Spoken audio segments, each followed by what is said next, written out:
When it comes to the clitoris, there's more than meets the eye. Although size varies from woman to woman, the glans clitoris is about 0.5 to 2 centimeters, and then there are even more parts to the clit internally, bulbous internal extensions and wings on either side. It also grows throughout a woman's life, potentially becoming 2.5 times larger during menopause than it was when the same person was a teen.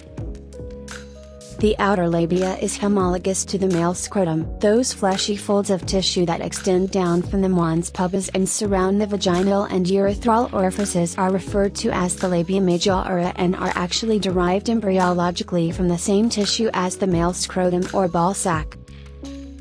The vaginal canal changes size. It's usually 3 to 6 inches long, but the elastic tissue has the ability to expand by 200%. The clitoris exists solely for women's pleasure. The clitoris has almost 8,000 nerve endings, making it extremely sensitive to touch, pressure, and temperature. Researchers note that it has an exclusively sexual function, aka pleasure. Most women need clitoral stimulation to orgasm. About 75% of all women never reach orgasm from intercourse without clitoral stimulation, according to an off-cited study from about 10 years ago. Having an orgasm can actually relieve PMS cramps. Upon orgasming via partner sex or masturbation, blood flow increases, uterine muscles contract, and a person gets a rush of endorphins, all of which can help relieve cramps. Believe it or not, the entire clitoris, which wraps all the way around to the back of the vagina, is about 80% the size of a penis. When you consider the scale of female and male bodies, this means the clit is proportionately the same size as a penis. A female orgasm is typically more intense than a male orgasm, thanks to our good friend the clitoris. This tiny piece of real estate has at least 8,000 nerve endings, while the penis only sports about 4,000. No wonder it's such a pleasure zone. The G-spot is shrouded in mystery, but has been a hot topic of discussion since 1950. It was named for the researcher who found its existence and relationship to female ejaculation. It varies in size from woman to woman, and some researchers believe that the difference in its size could be related to physiologic variability in female sexual response. Women have their own version of blue balls. Just like the scrotum can cause men discomfort if they're aroused for too long without release, women can get pink balls or blue walls, which doctors refer to as vasoconstriction, defining it as the narrowing of blood vessels by small muscles in their walls. It's not dangerous, but it can feel uncomfortable. It's not possible for the vagina to stretch out permanently. The vaginal canal expands and snaps back like a rubber band. That said, multiple births or aging might cause the vagina's muscular elasticity to weaken. But Kegel exercises can help, as well as bolster the pelvic floor muscles, which support the bladder, uterus, rectum, and small intestine.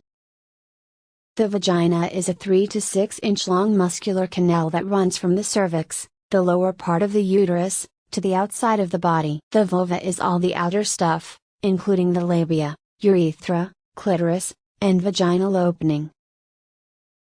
It turns out there's more than one way for women to have an orgasm. Female orgasms have been categorized into G-spot, vaginal, and clitoral. You can also have more than one type at the same time, which, fun fact, is called a blended orgasm. The clitoris has only one function, to provide sexual pleasure, and it's very sensitive. It actually has more nerves per millimeter than any other organ, anywhere. In fact, it's estimated to have at least 8,000 nerve endings, the densest nerve supply of any organ, of which males don't have an equal counterpart.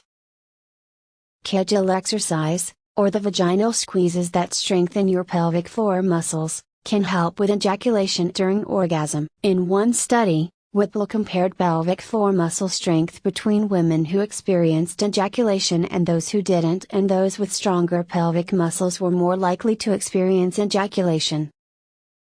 There is some research that both the Bartholin and Skene glands around the vagina provide lubrication, but most of it actually comes from a process called transudation, when mucus moves through the vaginal wall, says Eric Marlowe Garrison, clinical sexologist and author of Mastering Multiple Position Sex. Most women know the G-spot as a primary erogenous zone, but Malaysian sex scientist Kuachi An, MD, may have identified another area called the A-spot or the anterior fornix erotica zone. It's said to be located a few inches above the G-spot, along the belly button side of the vaginal wall. While the findings haven't been replicated by other scientists, meaning the results are still inconclusive, don't let this stop you from trying to locate the A-spot yourself. Pubic hair isn't actually part of your vagina, but it does protect it. Our body hair has different growth cycles, alternating between periods of growth and no growth. Pubic hair not only grows way slower than the hair on your head, but also has a longer rest cycle, which is why it only grows to a certain length. The slightest thing can send your vagina's delicate ecosystem off balance. Tight clothing, and ingrown hair, even your laundry detergent can cause itching and irritation. Meanwhile, discharge can be caused by other types of vaginal infections, such as bacterial vaginosis and sexually transmitted infections like trichomoniasis. The vagina can stretch in size for different reasons, such as sex and childbirth, but it doesn't stay that way. After the fact, it returns to its normal size, kind of like an elastic band. Some people believe slut-shaming myths like if a woman has sex, her vagina becomes loose. This is not true.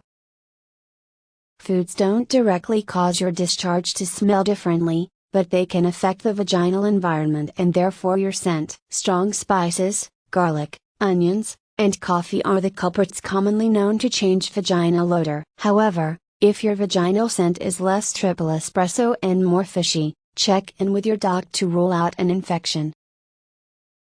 The vagina is a narrow, elastic canal that ends in the cervix, which is basically the Fort Knox of your nether regions. Nothing can get past it, except, sperm. If a tampon or condom does slip out of reach, simply reaching inside your vagina while squatting and bearing down usually does the trick. Otherwise, your obgyn can use a speculum to quickly fish it out for you.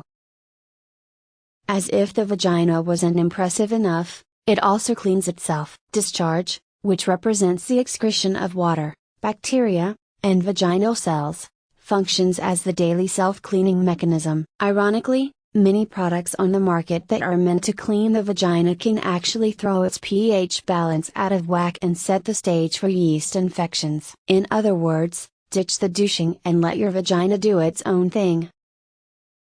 All women look different physically, and their nether regions are no exception. Don't worry about how normal or perfect you look below the belt. Your vagina is as unique as you are. So, stop looking for imperfections, and start loving yourself just the way you are. Thanks for watching. Don't forget to like, comment, subscribe,